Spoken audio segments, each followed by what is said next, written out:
રાજકોટમાં અત્યારે જંત્રીના ભાવમાં સતત વધારો જોવા મળી રહ્યો છે, ત્યારે રાજકોટમાં પત્રકાર પરિષદનું આયોજન કરવામાં આવ્યું હતું। આ સાથે જ આજે બિલ્ડર્સ દ્વારા કલેક્ટરને આવેદનપત્ર આપીને રજૂઆત પણ કરવામાં આવી છે।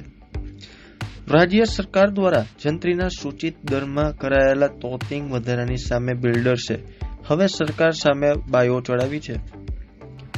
નામાંકિત બિલ્ડરોનું કહેવું છે કે અત્યારે અમારે ટાઉન પ્લાનિંગને લઈને ઘણી મુશ્કેલીનો સામનો કરવો પડી રહ્યો છે। રાજકોટ શહેરની અંદર જે વિકાસના કામો થવા જોઈએ તેમાં સમય લાગી રહ્યો છે।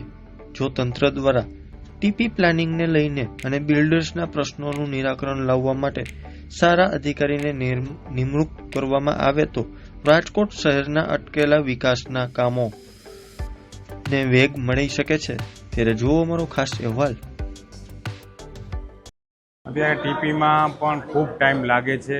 જે ટીપીઓ ડ્રાફ્ટ ટીપીની અંદર છે એમાં ઓપી એફપીની જે અભિપ્રાય આપવાના હોય છે એમાં અમુક ટીપીની અંદર સદંતર બંધ છે કે જેનો તાત્કાલિક ઝડપથી અભિપ્રાય આપે ટીપીની અંદર તો આગળની કાર્યવાહી પ્લાનિંગની થાય, બિલ્ડિંગ પ્લાન મંજૂર થાય, ઘણું બધું એને કારણે રોકાયેલી વાત છે। ઘણી બધી બધા એરિયામાં અલગ અલગ ડ્રાફ્ટ ટીપી ડિક્લેર કરી છે, ફાઇનલ ટીપી પ્રોસેસમાં છે, તો એની ખૂબ જ વિકાસને લઈને અસર છે કે ત્યાં ડેવલપમેન્ટ થતું નથી।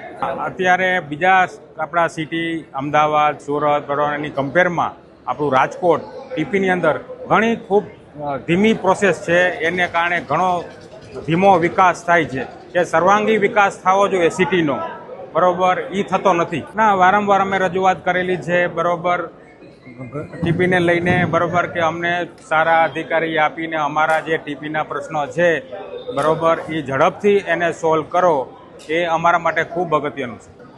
પ્લોટ વેલિડેશન પ્રોસેસ ભલે એને પ્રોસેસ નવી મૂકી છે એ રાખે એનો વાંધો નથી, પણ એમાં ખૂબ ટાઈમ જાય છે।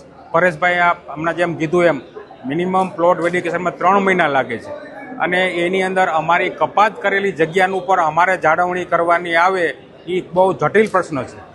એટલે એ પ્રોસેસ જેટલું ઝડપથી થશે, બરોબર, એટલું ઝડપથી ડેવલપમેન્ટ એ એરિયામાં થશે ને એ ખૂબ અગત્યનું છે।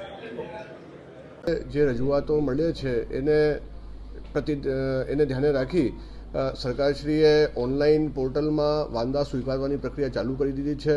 અત્યાર સુધી રાજકોટમાં લગભગ 150 જેટલા વાંદાઓ આવ્યા છે અને એની ઊંડાણપૂર્વક તપાસ કરવામાં આવી રહી છે।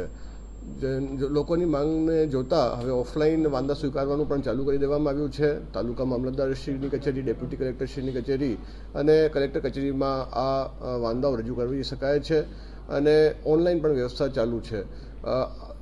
એ દિશામાં કલેક્ટર લેવલની એક કમિટી બનાવવામાં આવેલી છે જે આ બધા જે ફરિયાદો છે એનું અભ્યાસ કરી સરકારમાં પોતાની ભલામણ કરશે। જે આ બાબતે નવા કમિશનર સાહેબની નિમણૂક થઈ ગઈ છે જે ટૂંક સમયમાં ચાર્જ સંભાળશે અને મને ઉમ્મીદ છે કે એ પોઝિટિવલી આગળ આ દિશામાં કાર્યવાહી કરશે।